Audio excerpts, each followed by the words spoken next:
to understand how the Michael J. Fox Foundation works, I'll ask you to do one thing that's easy and one thing that's hard. And the first thing that I think is easy is put yourself in the mind of a Parkinson's patient. I think that a lot of us can probably do that quite easily.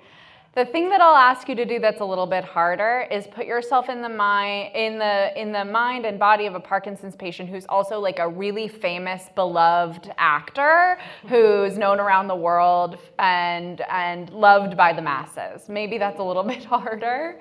When Michael was diagnosed, when he realized that there was not an immediate answer coming out of the federal government or other entities doing scientific research, he said, I'm going to use the power that I have as a public figure to make an organization that does what the government isn't doing.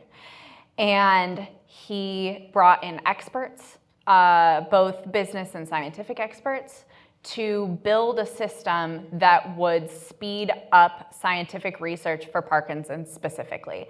And now, 25 years later, what we have is this organization that sits in between really, really, really great ideas for Parkinson's science and the money that they need to get to the finish line. And it can cost $1 billion or even $2 billion for a single drug to make it from an idea to a pharmacy shelf. And we have done $2 billion worth of research funding over 25 years, which is amazing, but we have not put it all into one basket.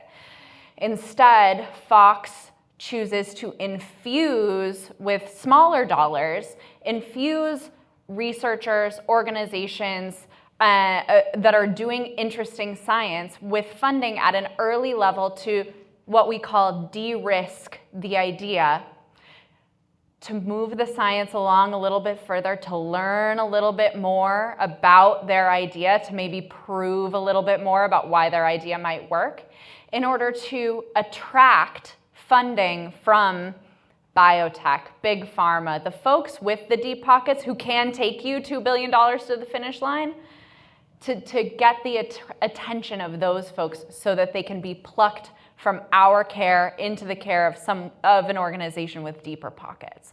So we think of ourselves as a facilitator of good science, moving it through the pipeline. And we want to do so really strategically. And I think that's the biggest key.